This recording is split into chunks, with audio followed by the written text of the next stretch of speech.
B'siyata d'shmaya, we're going to learn Eirovin Daf Chof Vav. We're going to start 4 lines from the bottom of Daf Chof Hey Omid Beis. Says the Gemara, Hahu abavarnka. What's an abarvanka? And we're now going to explain this Gemara basically according to the Gaonim, which is the pshat that Rashi brings second towards the bottom of Daf Chof Vav Omid Aleph in the name of the Gaonim. And Rashi says that v'yoshar be'einai ma'oid, and at the end Rashi says v'chein ikar. Rashi prefers this way of explaining the sugya. That's how we're going to do it. What's an abavarnka? So Rashi says it's a type of a sitting area, a type of an achsadra, a roofed-in area where the kings, where the royals, they would sit there in their orchards in a shaded area, and they would spend time there. The Resh Gelusa had such an abarvanka, and where was it? Bebustina, in his orchard, in the middle of his orchard. Now we have to realize this orchard was an area that was not mukaf ladira, and also it was larger than Beis Sasayim. It was more than 5,000 square amos, which means that in this orchard, in this bustina, he was not allowed to carry there on Shabbos. Now he had this abarvanka in the middle of it, and he wanted to use this abarvanka on Shabbos, and he wanted to carry from there to his home, going through the orchard. And that's a challenge, because you're not allowed to do that on Shabbos, because the orchard itself was larger than Beis Sasayim and was not mukaf ladira. Omar Leila Rav Huna bar Chinina, the Resh Gelusa, the head of the Golus, said to Rav Huna bar Chinina, Le'evid mar takanta, do something, fix the situation, in order that the lemochar noichel na mahosam, in order that tomorrow we can eat our bread in this abavarnka, and we should be able to carry our food items from our home, from the palace, or from wherever they were sitting, from wherever their home was, to this shaded area. Ozal ovad kono pochus mishleisha. What did Rav Huna bar Chinina do? He made a pathway going from the entrance of the home to this shaded area, and he made its own type of enclosure, which was made of reeds that he stood in the ground with less than 3 tvachim between each. So he made a wall on each side, separating this area from the rest of the orchard, and now he could carry from his home through this path. This path was now made, it was probably less than Beis Sasayim, and even if it was more than Beis Sasayim, it was made ladira, it was made in order that they can eat there and dine out in this area on Shabbos, and therefore they could now use this area without having to go through the rest of the orchard, which was not allowed to be carried in. Ozal ovid kono pochis mishleisha. Ozal Rava who saw what Rav Huna bar Chinina did in this orchard, Rava came shalfinu, and he uprooted the whole this wall that Rav Huna had made. Why did he uproot it? Because Rava held that one was allowed to carry normally in the orchard. Rava had 2 Talmidim with him, Rav Papa and Rav Huna bar Yeshua.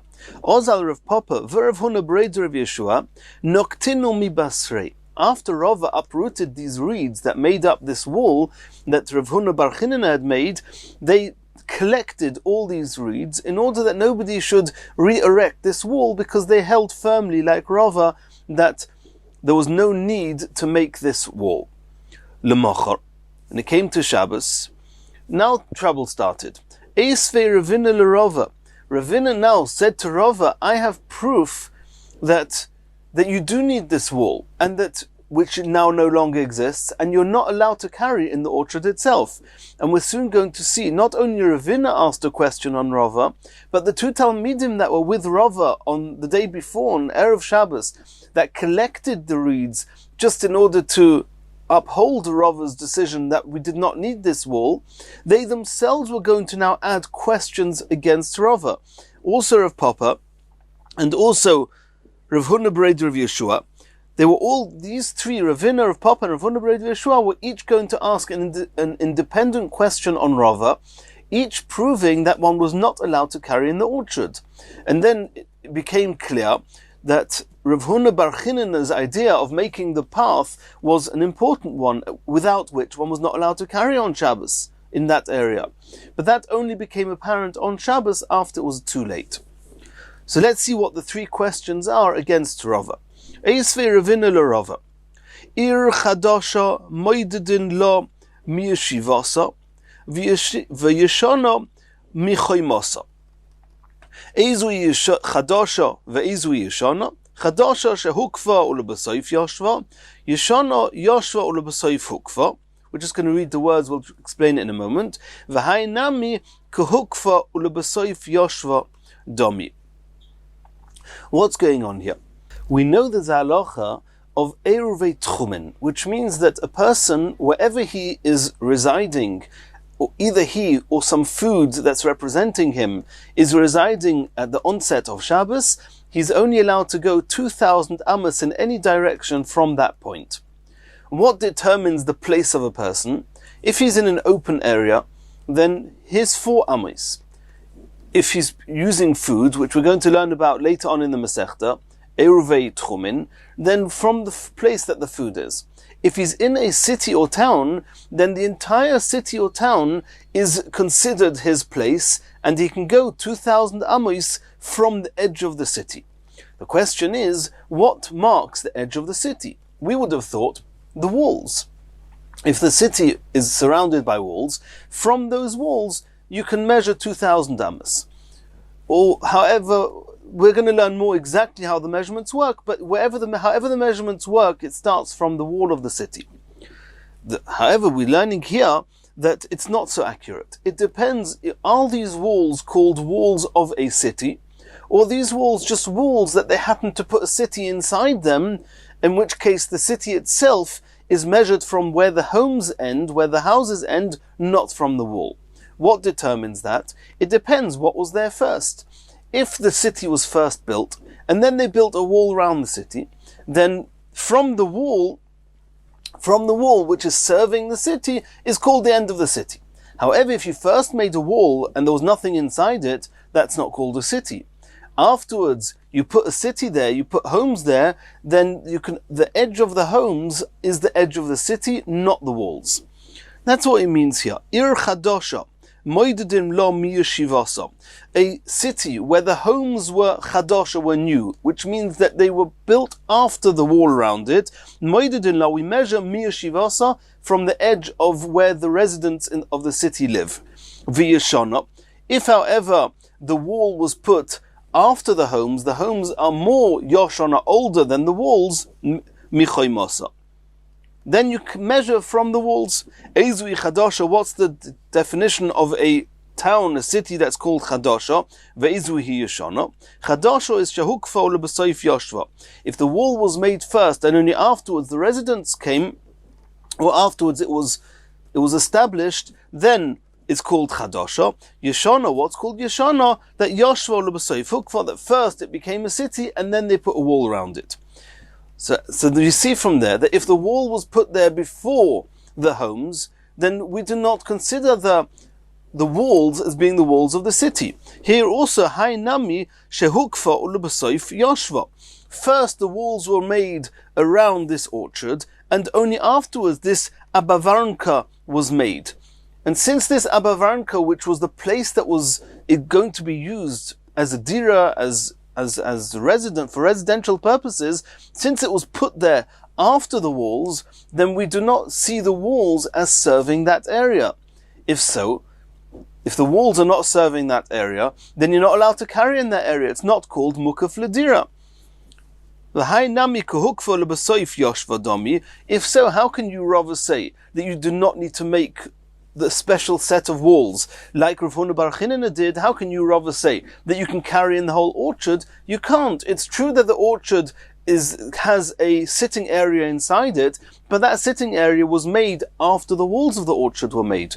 So you can't rely on the walls of the orchard to determine that it has the status of Rosh Hashanah to carry in there, even midrabanon.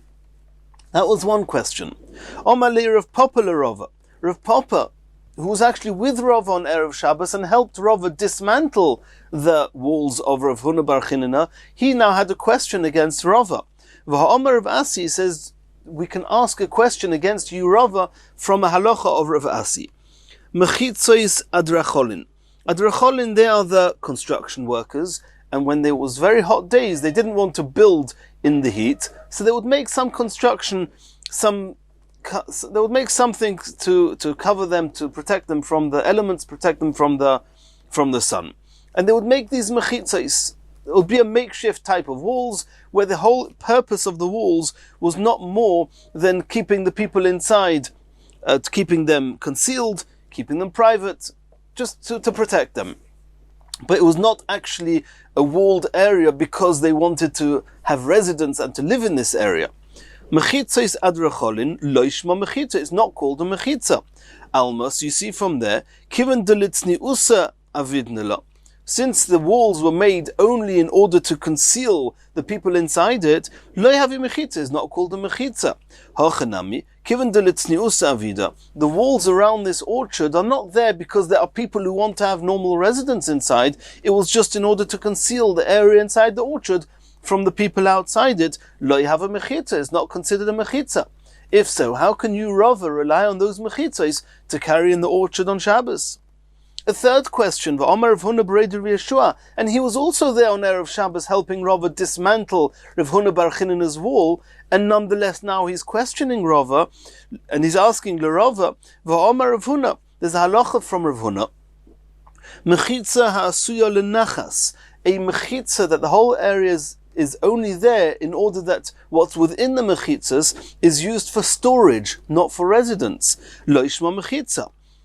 It's not considered a mechitza. The Harabba Baravua, Ma'arev Leilukule Mechuza. In a place called Mechuza, it was a place with lots of movuis and lots of chatzeros, and they wanted to be able to carry their own Shabbos. So what did they do? They made an eruv. The halacha is, if you have a small city that doesn't have 600,000 people going through it every day, then as long as you make a wall going round the whole area, and you make an eruv in the whole town, then that's fine, you can carry there. But no, what happened in this place of Mechuza? Rabbi Baravua, what he did was, he did every single neighborhood independently, told them to make their own eruv. Arsiso, each neighborhood on its own. Why? Why couldn't he just make a single eruv in the whole town together? Mishum Peira Debei Torah. Because there were ditches going from one side of the town to the next, that were separating one neighborhood from the next. And these ditches were made in order to store the pits of dates that the oxen were going to eat. And these ditches, they had walls around them, but the walls were just there in order to protect this food of the oxen that shouldn't get destroyed. And since the city was split up by these ditches, therefore the wall, which was going round the entire city, was not sufficient, because the part of the wall that was surrounding these ditches were not considered mechitzos. That's why he had to tell each neighborhood independently to make their own eruv. V'ha'peira de beitura. What defines these ditches, the pira of the ture of these which were holding the food of the oxen? The reason we couldn't use those walls was because it was walls that were only made in order that the area inside it should be used for storage. So you see that a mechitza which is made for storage is not called a mechitza. And since that city was missing mechitzas in those areas, every neighborhood had to make its own eruv. So here too, in our case of the orchard, what was the area inside the orchard was just there the walls were there just in order for storage purposes inside this orchard. It was not there in order to have residence in the orchard, and that's a third reason that the walls of the orchard are not able to be used as a reshus hayachid on Shabbos, at least midrabanon. Not only because it's a mechitza which is made just litzni usa, it's a mechitza made to conceal what's inside, which is what Rav Papa said, and not only what Rav Huna said, that those walls were made before the residence, before this Abavarenka was made, but also because these walls are there lenachas, they're there just in order to protect, for storage, not for residence. Therefore you have three different reasons from three angles these walls of the orchard are not sufficient. How can you rather rely on them and have dismantled the special mechitzos that Rav Huna bar Chinina set up in order to allow them to carry? And the truth is, Rava did not have an answer, and the Resh Kedusha could not carry from his home to this Abavarnka on Shabbos. Koriole Resh Kedusha, the Resh Kedusha said about Rava, and even more so about Rav Papa and Rav Huna Bereder of Yeshua, who were there with Rava on Erev Shabbos, Chachomim Heima, they were very wise, Lahora, to cause me pain, to get in the way, to do evil, so to speak, by dismantling the walls of Rav Huna bar Chinina. Ulahativ, but in order to do something positive, in order to allow me to actually carry here, lo yodu, they couldn't help me. Which means that they caused trouble and they couldn't fix the trouble that they made. That's how the Gaonim explain this sugya. The Rashi himself, before mentioning the Gaonim, learns the whole sugya very differently. He learns that what Rav Papa, Rav Huna Bereder Yeshua and Ravina were actually doing was not proving that Rava was wrong and that the walls of the orchard could not be used, but these three questions that were asked were actually proofs for Rava. They were three reasons why he was right and why the walls or the enclosure that Rav Huna bar Chinina made in order to serve the Abarvanka were not good walls. And according to that way of learning the Gemara, then it was the Abarvanka whose walls were not good for whatever reasons. And therefore, Rava was right to dismantle what Rav Huna bar Chinina did. However, Rashi prefers to learn the Gemara that these were questions against Rava, and in the way we explained it. Continues the Gemara, and now we're going back to the Mishnah. Omer Rabbi Eloi Shomati Mirabbi Elazar Mirabbi Eliezer Vafilu Beis Kur. Rabbi Eliezer held that even if you have a karpef that's the size of a Beis Kur, which is 30 saw, way beyond the 2 saw that the other Chachomim give, up to 30 saw, even if it's not mukaf ladira, you're allowed to carry in there on Shabbos. Says the Gemara, Masnisin Deloi Kechananya.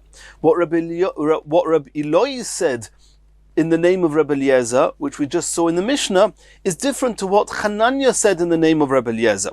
The Tanya Chananya Omer, Chananya said, and it's assumed it was said in the name of Rabbi Eliezer, Vafilu hi arboim sa.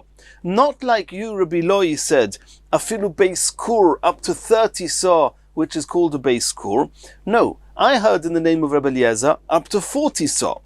Ka'astratio shel melech, like the yard which was in front of the palaces, or we'll soon see behind the palaces. Omer Rabbi Yochanan. Rabbi Yochanan said, Ushneim, both Rabbi Eloi in the name of Rabbi Eliezer and Chananya in the name of Rabbi Eliezer, both of those opinions, mikra echad darshu. They both learnt it from a single pasuk. Shenemar, it says in the pasuk, Vayhi Yeshayahu lo yotzo chotzer hatichoina, that he hadn't even got yet to the middle chotzer. There were obviously a number of different chatzeros, yards, behind Chizkiyahu HaMelech's palace. And when Yeshaya came to visit Chizkiyahu HaMelech, then he had not even reached the middle chotzer. Udvar Hashem hoyo elov lemer, and Hashem came to speak to him, saying to him as follows. That's what it says in the pasuk. When Yeshayahu HaNovi came to visit Chizkiyahu HaMelech, who was sick at the time, then he was on his way to Chizkiyahu HaMelech. He had not even reached the middle courtyard. There were obviously a number of courtyards there, and even before he reached the Tichoino, the middle one, Hashem had spoken to him. Now these chatzeros, they were not the front yards that were being used ladira for residential purposes as typical chatzeros used to. Rather, it was a rechova, which we've discussed a number of times before. It was some back area that was not used ladira in any way. And Yeshayahu HaNovi was going through the middle one of those rechovos when visiting Chizkiyahu HaMelech. The pasuk actually says, the pasuk we read, Vayhi Yeshayahu lo yotzo. If you look in the pasuk inside, in the Novi, it says lo yotzo ha'ir hatichoina. This middle yard, this rechova, was actually called an ir, a city. it wasn't a city. And when you read it, in Torah there's something called a kri and a ksiv. Some words, even though they're written one way, they are read another way. So even though it's written that it was an ir, a city, but when you read it, it's as we read it, as it says in the Gemara, it says chotzer, which means it was a type of a chotzer, a backyard, a yard that was not used for residential purposes, but it was a chotzer, and it was also, it's referred to as a city, which means that the size of this rechova is allowed to be the size of an ir. Obviously it wasn't a city, it was a backyard of the palace. The reason it's written as a city is to tell us the size that this chotzer is allowed to be, and it's still considered an enclosed area and Reshus HaYochid even to carry in on Shabbos. So that's what the Gemara says. Ksiv ha'ir. What's written in the pasuk is that this middle yard was called an ir. V'karinon chotzer, and it was called a chotzer. When you read it chotzer. Mikan, this is to teach us le'istratio shel melech, that these yards, these belonging to the kings, shehoyu ka'ayoris beinonis, they were the size of average-sized cities, and it was still called a chotzer. And we know that normally a chotzer is mukaf ledira. Even though here this one was not mukaf ledira, but if it's up to the size of a typical average city, it has the status of a chotzer, which is mukaf ledira, and you can carry there on Shabbos.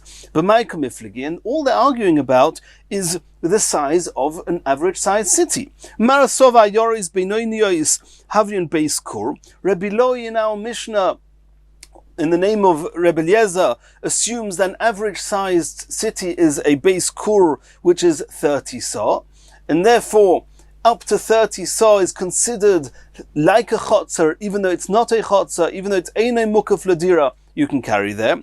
Or Marasovar, but Chananya, in the name of Rebbe Eliezer, he held mem sa havyon, that an average-sized city is the size of 40 sa, and therefore up to 40 sa, even though it's not mukaf ledira, you're allowed to carry there on Shabbos. Asks the Gemara now, V'yishayo my boy hosam.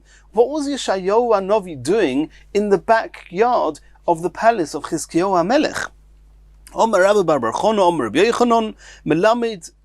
What we'll soon see what he was doing, but whatever he was doing was teaching us what we should be doing. Melamed shecholo Chizkiyahu. We know that Chizkiyahu was sick at the time. V'holach Yeshayahu, and Yeshayahu Hanavi went. V'hoishiv, he established yeshiva al pischoi. He took some talmidim. He said, hey, you learn here at the entrance of the palace, and make sure that there's all Torah learning here all the time. Why? Because if there's Torah learning, then the Malach HaMoves cannot come anywhere near. And in order to keep the Malach HaMoves away from Chizkiyahu HaMelech, he established a yeshiva there in one of the courtyards of Chizkiyahu HaMelech. Mikan. So what do we see from here, says Rabbi Yochanan? L'talmid chacham shecholo. If a talmid chacham becomes sick, shema yeshiva in yeshiva al pischei, we put a yeshiva, a group of talmidim who are learning Torah at his entrance. However, the Gemara says v'lav milzihi, that it's not correct what Rabbi Yochanan said, that we should be learning from Yeshayahu Hanavi that when a talmid chacham is sick, one should put yeshiva near his home, because why Yeshayahu Hanavi did it, he had his reasons for doing it, to protect Chizkiyahu HaMelech. The Marshal, the Ritva, they explain why that was different. But in every other case, referring to any other Talmud Chacham that is sick, one should not do that. Dilma osi le'igruye be'soten. It looks like you're inciting the Sotan, as if you're telling the Sotan, we're not letting you in, we're overriding you, and the Sotan may get even more active, so to speak, and can cause harm to the people, and therefore we do not do anything to incite the Sotan, the Malach HaMoves, and therefore one should not make a yeshiva at the entrance of a Talmud Chacham who is sick. Why? And Yeshayahu Hanavi had his own reasons why he did do it for Chizkiyahu HaMelech. Continues the Gemara. V'chein shomati himeno anshe chotzer sheshochach echod v'lo iriv beisoy osur. Let's see another halacha that we saw in the Mishnah that Rabbi Loi said in the name of Rabbi Eliezer on Daf Chof Gimel Amud Aleph. The second of the three halachas that Rabbi Loi said, V'chein shomati mimenu, I heard from Rabbi Eliezer, Anshe chotzer sheshochach echod mem v'lo iriv. As we've learned, even though min haTorah one's allowed to carry from one Rishus HaYochid to another, even though one Rishus HaYochid belongs just to one person, one Rishus HaYochid belongs to a number of people, min haTorah, it's mutter, midrabanon, they said you're only allowed to carry within a single Rishus HaYochid, but from one Rishus HaYochid that belongs just to one person, to carry to a Rishus HaYochid that belongs to multiple people, that is somewhat similar to Rishus HaRabim. People may get confused thinking you can carry from Rishus HaYochid to Rishus HaRabim. So the Chachomim said, until you make an Eruv, which combines everybody together, so to speak, making them all a single household, you're not allowed to carry there. That's called Eruv Chatzeros and Shitufei Muvois. If it's just in one chotzer, it's an Eruv Chatzeros. If you're trying to combine a number of Chatzeros to allow us to carry from one chotzer to the next, or from the Chatzeros to the Mavoi, to the alleyway, then you need Shitufei Muvois. We'll learn more about that later on in the Masechta. So what has to happen for Eruv Chatzeros is that all the residents in the chotzer have to combine, have to become partners in the food that's being left in one of the homes. What happens if one of the homeowners forgot to join the Eruv?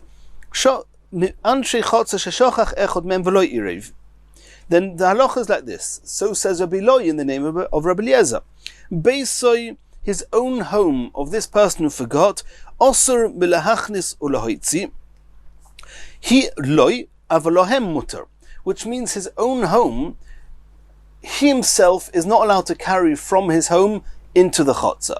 However, all the other people in the chotzer, they are allowed to carry from his home into the chotzer, and that's fine. And there's a very important detail that the Mishnah doesn't say. When we learnt the Mishnah, we explained it. Rashi says it, and it's going to be apparent in the Gemara we're about to learn, that how can anybody carry in the chotzer there? This chotzer belongs, let's say you had 5 people in this chotzer, and 4 of them made an Eruv, the 5th one didn't. So if the 5th one didn't make an Eruv, then the chotzer belongs to, so to speak, to 2 people. To the 4 that have become one through the Eruv, and this one that wasn't part of the Eruv. So how can anyone carry in the chotzer? It's a chotzer that belongs to two people, so to speak, not to one. And the Mishnah says that he is not allowed to carry into the chotzer, but they're allowed to carry from his house into the chotzer, and they can carry in the chotzer. Why is that okay? So Rashi explains, we're obviously talking about that on Shabbos, this 5th person, he was mevatel. He told them, I am giving up my part in the chotzer for you. It's as if I don't have a share in the chotzer. Now, as far as the chotzer is concerned, it belongs just to one person, the one which is representing the 4. The 5th one has given up his part in the chotzer. He's not part of the chotzer. He's just like a guest. As far as the chotzer is concerned, he's just like a guest. The question is, what about his house? Is his house also become part of this group, and it's now like one house? Because Eruv Chatzeros has to be put in one of the homes. It's as if they all live in one house. It's not only as if all the Chatzeros, all the parts of the chotzer, are one, it's all the homes are considered one. Now this number 5, he was mevatel his part in the chotzer. So as far as the chotzer is concerned, everyone can carry there, and they can all carry from their homes into the chotzer, because the chotzer is just one. The question is, from his house, are they allowed to carry from his house to the chotzer, or vice versa? Or is that called as 2 different properties? It's his home is one thing, and the chotzer belongs to one person, so it's okay. That's the question. So the halacha says in the Mishnah, Rabbi Loi said in the name of Rabbi Eliezer, that they are allowed to carry from his house into the chotzer. That means that when he gave up his part in the chotzer, he must have given up his part in the house as well. It's as if he says, my house, my part in my house, and my part in the chotzer, I'm giving that up for the duration of this Shabbos, and therefore it's as if I'm a guest here. It's as if my part in the chotzer is yours. It's as if my house is yours, and I'm just a guest here. If so, also his home, and also the chotzer, and also all 5 homes now, and all 5 parts of the chotzer are all one, and therefore they can carry from their homes and from his home into the chotzer, and vice versa. The question is why can he not carry from his house into the chotzer. He's allowed to carry from his friend's house into the chotzer because he's just a guest. Why can he not carry from his own home? He's just a guest there. The answer is because if he carries from his own home into the chotzer, since technically speaking, he had a home and he has a chotzer, if he's going to start using his home and carrying from the home to the chotzer, he will reacquire, by doing that on Shabbos, he will reacquire his chelek in the chotzer by using it as if it was his, and that way he's again going to destroy the eruv for everybody, because now it will be those 4 who are one, and him being another one, the chotzer now belongs to 2. And therefore we do not allow him to carry from his house to the chotzer. But everybody else can, because he gave up his own part, his own share in his own house, and that of the chotzer. And that's why for him, he's not allowed to carry from his own home, but everybody else can even carry from his home, not only in the chotzer. That's the Mishnah. Let's see the Gemara. V'hotnan, the Gemara is asking a question. We're asking a question now from another Mishnah on Daf Samach Tes.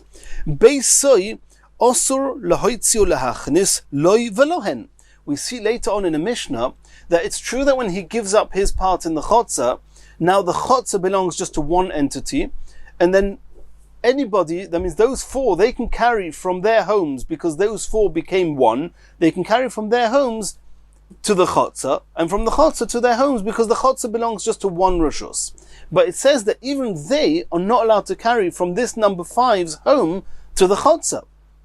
So it seems that this home was not nizbatel, it didn't become part of the same rishus as the chotzer, which means he did not give up his share in the bayis, he only gave up his share in the chotzer. And that seems to contradict what we're seeing in our Mishnah, that only he is not allowed to carry from his home to the chotzer, as we saw, for a side reason, because that way he will be undoing the bittul, he'll be reacquiring his part. But other than that, everybody else can carry from his bayis to the chotzer, because his bayis also became part of theirs. Not like we see in the Mishnah on Daf Samach Tes. Omer of Huna Breid Yeshua, Omer of Sheishes. Rav Sheishes says, Loi kasha, it's not a contradiction. Ha Rebbe Eliezer. Our Mishnah is Rebbe Eliezer, as it says explicitly. Rebbe Eloi says, I heard this from Rebbe Eliezer. V'ha Rabbanon, the Mishnah on Daf Samach Tes is the shitta of the Chachomim. And now Sheishes says something interesting. He says, Kasha timotz timtzi loimar. If you delve well into understanding what's at the heart of this argument, you'll understand as follows. L'divrei Rebbe Eliezer, ha'mevatel reshus chatzeiroi. According to Rebbe Eliezer, when this person is mevatel the reshus, his part in the chotzer, which is the main issue here, because they all want to carry from their homes into the chotzer, but the chotzer has to belong to just one person. And it has to belong to the same person as those 4 homes who want to carry in the chotzer. So the main thing is that he has to give up his part in the chotzer. Ha'mevatel reshus chatzeiroi, reshus beisoi bittel. Rebbe Eliezer took it for granted that when a person gives up his reshus in the chotzer, then we take it for granted, it so to speak goes without saying, that he's also given up his own part in his own home, and therefore his home is also part of that same reshus hayochid, and they can carry from his home to the chotzer. However, the Rabbanon, according to the Chachomim, they say no. Ha'mevatel reshus chatzeiroi, if somebody is mevatel reshus in the chotzer, which is the main issue here with the Eiruvei Chatzeiros, reshus beisoi lo bittel, he's not giving up his own part in his own home, his home belongs to him. And since he's not part of their homes, he's not part of now their chotzer, he's not allowed to carry into the chotzer, and for the same reason, they are not allowed to carry from his home into the chotzer, because it belongs to 2 different people, 2 different owners. However, they can carry from their homes to the chotzer, because this number 5 does not have a share in the chotzer. The chotzer belongs exclusively to those 4 that have done an eruv and are one, and therefore they can carry from their homes to the chotzer. Says the Gemara Pshita, it sounds that you of Sheishes are coming to tell us some very deep idea. Let's delve deeply into the machleikas, and we'll see the machleikas is whether a person who gives up his ownership in the chotzer also gives up his ownership in his home. What have you been mechadish? It goes without saying, it's basic. That is what the machleikas is. What are you trying to teach us? Omar Rechova. Rechova says no. what Rav Sheshes is coming to tell us, to give us an idea. He's not just telling us this is what they're arguing about. He says, think deeply. Rashi says, Losum leiv lahovin tam machlokosum. Try and understand in a bit more depth what's behind their machlokas. Lilmoy dimenu davar acher, says Rashi. And if you understand it deeply, you'll be able to learn from here to a different halacha that it's not spoken about explicitly. Omar Rechova, Ano I Rechova, V'Rav Huna Bar Chinana, Targimna, they explained Rav Sheshes that there is some depth to Rav Sheshes. Lo nitzurcha elo, and we'll hold on a moment to see what this other halacha is that we're going to learn from here. But what Rechova and Rav Huna Bar Chinana said is they said Rav Sheshes wasn't just telling us, yeah, they're arguing whether a person gave up his ownership in his home. That we know. What's underlying? What's behind it? What's behind it is when a person gives something away, does he do it generously or does he do it with the minimum possible? According to Eliezer, I've given away my part in the chotzer, I'm doing it generously. I'm also giving you my home. And therefore my home is also part of your Rishus HaYochid, and therefore we can all carry, not the owner himself, but everybody can carry from person number 5's home into the chotzer. The Rabbanon say no. They say when somebody gives something away, he doesn't do it so generously. He does it minimum. I gave you my chotzer, all I meant was to give you my chotzer. I didn't mean more than I told you. Now that we understand that there's an underlying discussion here, when a person gives something away, does he do it generously or not? Now we can move to the different halacha and apply this. To a case of l'chamisha sheshoirin b'chotzer echod. If you have 5 people living in a chotzer, v'shochach echod mem, similar to what we're discussing, and one of them forgot v'lo irev, he did not join the eruv chatzeris. L'divi Rebbe Eliezer, and then what did this fellow do? This number 5 said, for example, you have Reuven, Shimon, Levi, Yehuda, and this number 5, let's call him Yisachar. So this Yisachar went to Reuven, it's Shabbos morning or it's Friday night, he said, Oi, I forgot to join the eruv, I'm giving up my part in the chotzer, you can all carry in the chotzer. And from your homes to the chotzer. But what happened was that this Yisachar didn't go to Shimon and to Levi and to Yehuda, he went just to Reuven.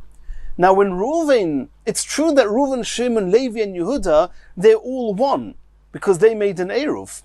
But so everything, all the parts of the homes and the chatzeros of Reuven, Shimon, Levi, Yehuda are all one at the time they made the eruv. But we have Yisachar's part in the chotzer and Yisachar's home, which is getting in the way. So now so whatever Yisachar is going to do now is not going to happen to what they made an eruv about. So now, if Yisachar is going to give up his reshus, he has to give up his reshus to Reuven and to Shimon and to Levi and to Yehuda. It's not enough that Reuven, Shimon, Levi, Yehuda became one with their eruv. That's not going to help for the new part that they're now acquiring, which was Yisachar's part that he's giving up to them. It doesn't help that they made an eruv. He has to give it up to each one of them. Once he's given his part to each one of them, now the eruv of yesterday, or that was set when Shabbos came in, is now going to help. They can all carry in the chotzer. So, but this Yisachar went just to Reuven and said, Reuven, I'm giving up my part in the chotzer. Can we assume that he meant to give it up to Shimon, Levi and Yehuda as well, or not? So that's what Rechova and Rav Huna Bar Chinana are saying. That's what Rav Sheshes was trying to impress on us. If you understand that Rebbe Eliezer, when he gives something away, he gives it generously, then if this Yisachar gave it to Reuven, you can assume that he also meant to give it to Shimon, Levi, Yehuda. However, according to the Rabbanon, who say that when a person gives something away, you can't take anything for granted. He gives away just what he says, not more.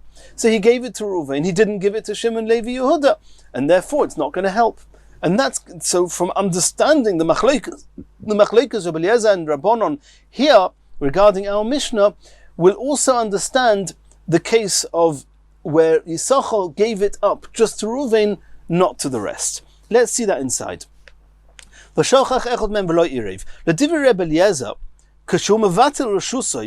mevatel his reshus, ein tzarich levatel lekol echod ve'echod. He doesn't need to go to each one. Reuven, Shimon, Levi, Yehuda, I'm giving up my reshus to you. No, one is enough, and we assume that he means to give it to all of them because he's generous. Rabbanon, according to Rabbanon, he has to explicitly be mevatel his reshus to each one of the other owners in order to allow them to rely on this. So continues the Gemara. Kaman Ozla Hadatanya Chamisha Shruin. There's a brisa that says if 5 Shruin b'chotza echod, there are 5 homeowners that are sharing a chotza. V'shochach echod mem v'lo irev, and one of them forgot to join the eruv. Kashu mevatel reshusay, when he's mevatel his reshus to the other 4. Ein tzorich levatel reshus lekol echod ve'echod. He does not need to explicitly be mevatel his reshus to each one of them. Who is that going according to? Kaman Reb Eliezer. Like we just saw now, it's only Rebbe Eliezer who holds that a person gives something away generously. So if he gives it up to one, he's also giving it up to the other 4. Exactly to understand how this works, why the Eruv that they did doesn't work for when he gives up his part to just one of them, why he has to give it up explicitly to all of them, we're going to have to wait till later on, Daf Samach Tes and Ayin, to learn this in a little bit more detail. So that was one version of the Gemara, that you had the Machlokas, Rebbe Eliezer and the Rabbanon. Rav Sheshes explained it, and then it was Rav Huna bar Chinana and Rechava that explained as an extension of Rav Sheshes that it also applies to the case of the Reuven, Shimon, Levi, Yehuda, Yisachar. Rav Kahana Masnihacha, that's how Rav Kahana learnt this dialogue. Rav Tavyumi Masnahacha, Rav Tavyumi learnt it a little bit differently. The conclusion is the same. Just according to Rav Tavyumi, it was Rav Sheshes himself that incorporated the question of the Chamisha, the 5, Reuven, Shimon, Levi, Yehuda, Yisachar, where Yisachar gave up his reshus just to Reuven, not to Shimon, Levi, Yehuda, that is dependent on the Machlokas, Rebbe Eliezer and Rabbanon, as to how generously a person gives something away, that it was Rav Sheshes himself that compared these two. Kaman Ozla, Tamiyumi started like this, Masniacha. Kaman Ozla Hada Tanya, Chamisha Sheshruyin, Bechotze Echod. V'shochach Echod Men V'loi Irev. You have 5 people, Reuven, Shimon, Levi, Yehuda, Yisachar. And they were all in the Chotze. They all were partners in the Chotze.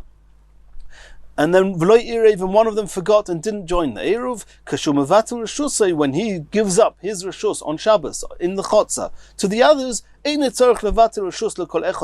doesn't need to explicitly give it up to Reuven, Shimon, Levi, Yehuda separately. Kaman, who's that going on? So it's not now Rechava or Rav Huna Rav Chinana saying that according to Rav Sheshes' understanding in the Machlekas Rebbe Eliezer and the Rabbanon, then this brisa must be following Rebbe Eliezer. No, it was Rav Sheshes himself. Omer Rav Huna bar Yehuda, Omer Rav Sheshes, Kaman Rebbe Eliezer. It was Rav Sheshes himself that said it must be following Rebbe Eliezer. Continues the Gemara. Omer Rav Papa Abaya. Rav Papa is now asking an interesting question to Abaya. And we just saw that there was a Machlekas Rebbe Eliezer and the Rabbanon. What happens if a person gives away his share in the Chotza? Do we take it for granted that he's given away his share in his home as well? The difference in halacha being, can all the other people carry from this Yisachar's home to the Chotza, or can they only carry from their own homes to the Chotza, because Yisachar definitely gave up his share in the Chotza, otherwise the Chotza belongs to more than one person and nobody can carry that. But if he gave up his reshus in the Chotza, did he also give up his reshus in his home? According to Rebbe Eliezer, he did. According to the Rabbanon, he didn't. And this is all where no mention explicitly was made. All he did was he gave up his share in the Chotza. The question is, do we assume he gave up his share in the house as well or not? And the question is, what happens if explicit mention was made that he is or isn't giving away his share in the house? Is that going to influence the Rebbe Eliezer or the Rabbanon? Rebbe Eliezer, according to Rebbe Eliezer, who takes it for granted that when Yisachar gave away his share in the Chotza, that he also gave away his share in the home, if he says explicitly, I'm giving you my share in the Chotza, I'm not giving you my share in the home. Which means that you can all carry from your homes to the Chotza, but none of you can carry from my house to the Chotza. Will that work, or will that not work? Do we give any validity, or do we take what he says seriously? Ul Rabbanon, the same question will be according to the Rabbanon. I Omar mevatilno. The Rabbanon take it for granted that when you give away your Chotza, you do not give away your home. What happens if he says explicitly, I'm also giving you my homes? Does that mean that they will agree that they can all carry from this Yisachar's home to the Chotza? Or do we say that we're not interested in what you're saying, we disregard what you're saying? So, and now the Gemara is explaining, but first according to Rebbe Eliezer, then according to Rabbanon, why we should regard or disregard what he's saying explicitly. My Talmud Rabbi Eliezer, when Rabbi Eliezer said in our Mishnah that they can carry from his home to the chotzer, even though he only explicitly gave up his share in the chotzer, Mishum de Kasova, because Rabbi Eliezer holds, Hamavatil Rishus Chatzeroi, Rishus Beisei Bittel. Like we saw before, Rabbi Eliezer holds when you give away your part in the chotzer, you give it away large, ba'ayin yafa, and you give away your share in the house as well. That's something we take for granted. V'hai Omar, but this person said explicitly, Ano loy mevatilna. But when he said explicitly, I'm not giving up my share in the house, so you've got somebody who's saying, I'm not so generous. So we would have thought Rabbi Eliezer will take that seriously and say, okay, so they can all carry in the chotzer, and from their homes to the chotzer, but not from his home to the chotzer. Or dilma or no, maybe we disregard what he's saying. Talmud Rabbi Eliezer, the reason that Rabbi Eliezer says that we take it for granted that he's given up his house as well, is not just because we assume he's very generous and therefore we assume that he gave away his house. It's much more than that. Mishum de bayis beloy chotzer lo yavida inish de diary. There's no such thing as a person living in a home that doesn't have a chotzer attached to it. And Rashi stresses and says, "Kiven de lesle chotzers." If he doesn't have a chotzer or some part in the chotzer, diras bayis loy klum hu ledidei, then he's got no value in the house. Since it's so taken for granted that there's no such thing as a home without a chotzer, therefore, ki ka'omar loy mevatilna, then when he says, I'm not giving away my house, my part in the house, or I'm not giving my house to you, lav kol kamine, we totally disregard it. Afal gav de omar dayarna, lav klum ka'omar. And therefore, even if he says that he wants to live in his house and, so to speak, retain ownership in his house without the chotzer, we totally disregard it. There's no such thing. It's not a normal thing to expect, to say, and we just totally disregard it. And therefore, even if he explicitly says, I'm not giving away my house, it's as if he's given away his house as well, and they can all carry from his house to the chotzer. Those are the two sides. Is it merely, can we assume that you want to be generous? In which case, if he says explicitly that not, we have to take that seriously. Or do we say that there's no such thing as giving away just the chotzer, and therefore it doesn't matter what he says about the house. If he's explicitly gave away the chotzer, it's as if he's given away his house as well. That was the question Rav Papa asked Abaye. L'Rabbanon. Rav Papa also asked Abaye regarding the opinion of the Rabbanon. I Omar mevatilna, if he says explicitly, I am giving away my share in the chotzer, in the house. My time with the Rabbanon, what was the reason that the Rabbanon said that they are not allowed to carry from his house to the chotzer? Is it mishum de kosovra, because they take it for granted that mavatil rishus chatzeroi rishus beisoi loy bittel? We assume that you give away your chotzer. Why should we take it for granted that you've given away your house? V'hai omar mevatilna, and he said explicitly, I'm also giving away my house, so there's no reason we shouldn't take that seriously. And then they can carry from his house to the chotzer, even according to the Rabbanon.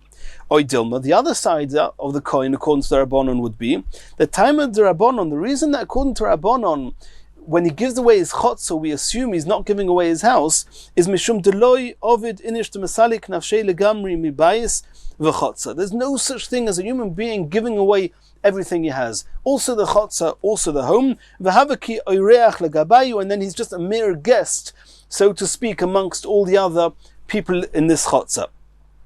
And therefore, since nobody does such a thing, gives away his whole property, and therefore, v'hai, this person, if he says explicitly, I'm giving away even my house, lav kol kaminei, we totally disregard it, it's as if you haven't said anything, and therefore, even according to the Rabbanon, they will not be allowed to carry from his home to the chotzer. That was the question that Rav Papa asked Abaye, according to the Rabbanon. Omerle, Abaye answered to Rav Papa, Bein Rabbanon, Bein Rabbi Eliezer, Kiven de Goli, Daite Goli. Says these new suggestions that, according to Rabbi Eliezer, maybe there's no such thing as a home without a chotzer. According to Rabbanon, there's no such thing as giving away your chotzer and your home. We don't take into account any of those new ideas. All the way we learned till now was that it was just something we take for granted. You've given away your chotzer. Do you mean to give away your house or not? And therefore it's clear that if he explicitly says that he is, or explicitly says that he isn't, we take that very seriously and at face value.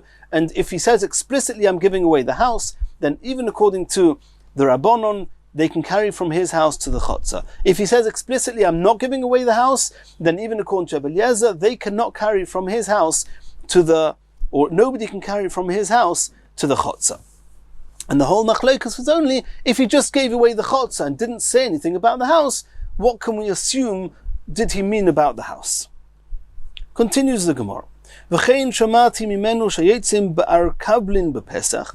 Rabbi Loi said, this was the third halacha in the Mishnah, that I also heard from Rabbi Eliezer that you can be yetzer the mitzvah of Morer with something called arkablin. My arkablin, what is arkablin? Says the Gemara, Omer Shlokish, atzavsa charuziasa, a type of a vine that's going around the date palms, something which is bitter. And Rabbi Loi heard from Rabbi Eliezer, you're allowed to use that for Morer. But as Rabbi Loi said, I asked all the other Talmidim of Rabbi Eliezer, and none of them heard it from him. And it seems that they did not agree with this. But what Rabbi Loi heard from Rabbi Eliezer is that these vines, or whatever it was, growing around the palm dates, the date palms, can be used for Morer. Hadron aloch oisin pachsin b'siyata deshmaya. We've finished learning Perek Oisin Pasin. We're going to do Chazorim Yitz Hashem on Perek Oisin Pasin, and in the next year we're going to start Perek Bakoil Ma'arvin.